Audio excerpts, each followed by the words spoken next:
राजनीतिक सिद्धांत का 10 चैप्टर विकास। आज हम विकास के बारे में अध्ययन करने वाले हैं। विकास के विषय में हम जानेंगे।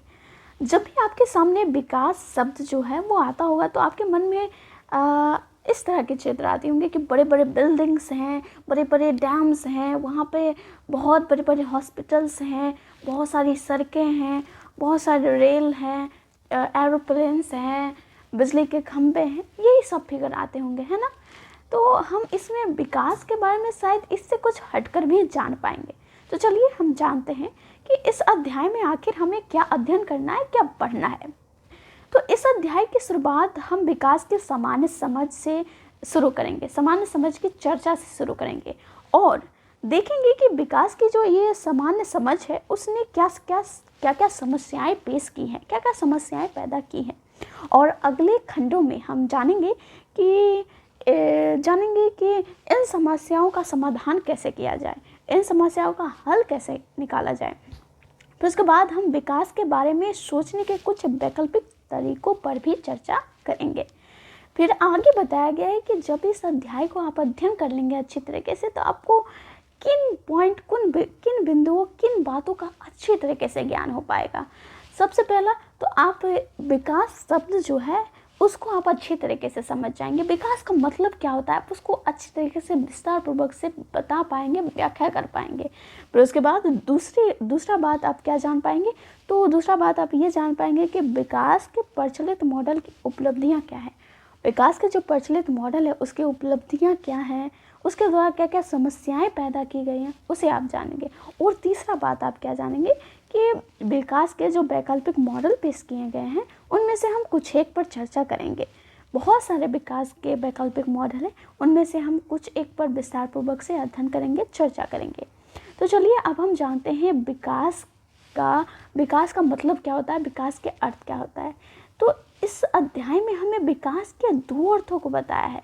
विकास के पीछे दो विचार है, एक संकीर्ण सोच है, एक व्यापकतम सोच है। सबसे पहले मैं आपको बताना चाहूँगी संकीर्ण सोच के बारे में। तो ये तो आम समझ है, हम लोग भी जानते हैं कि विकास का मतलब यही होता है।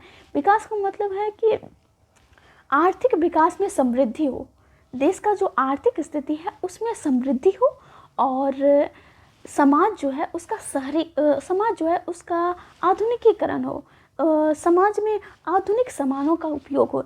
जैसे यहाँ पर बड़े बड़े डैम बनाए जाए, बड़े बड़े उद्योग बनाए जाए, कृषि का जो क्षेत्र है उसमें बड़े बड़े मशीन्स यूज किए जाए। तो ये है, इससे क्या होता है कि समाज के सभी तबके को फ़ायदा नहीं होता है, समाज के कुछ ही लोगों को फ़ायदा होता है। जैसे कि हम बात कर लेते हैं बांध बना, तो बांध बना उससे उन लोगों को तो फ़ायदा हुआ जो लोग उद्योगपति लोग हैं, बड़े बड़े बिजनेसमैन हैं, उन लोग को तो फ़ायदा हुआ ही और थोड़ा सा शहर वाले ये सबको फ़ायदा हुआ। लेकिन वहाँ पे रहने वाले जो निवासी है बांध के आसपास, बांध बनने की वजह से वहाँ का जो भूमि है वो तो जलमग्न हो गया और वहाँ पे जो रहने वाले लोग थे अब उनको उस जगह को छोड़ना पड़ेगा, अपना आवास को छोड़ना पड़ेगा।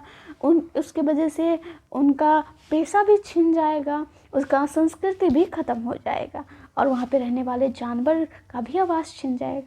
तो इससे क्या हुआ कि ये दूसरा समाज जो है उसको बहुत ही हानि हुआ, बहुत ही ज़्यादा उनको मुसीबतें उठानी पड़ी।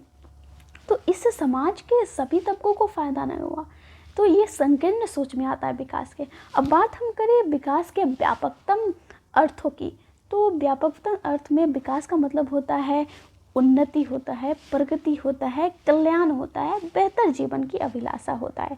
इसमें क्या होता है कि समाज के सभी तबकों के लोगों को फ़ायदा होता है, क्योंकि इसमें ऐसा कहा जाता है, इसमें ये होता है कि इसमें सभी लोग इसमें भागी हो, सभी लोग का उन्नति हो, प्रगति हो। तो इससे समाज के सभी तबके के लोगों को फ़ायदा होता है। तो आज के लिए हम बस इतना ही जानेंगे। अगले वीडियो में हम आगे के टॉपिक पर चर्चा करेंगे जिसका नाम है विकास की चुनौतियाँ।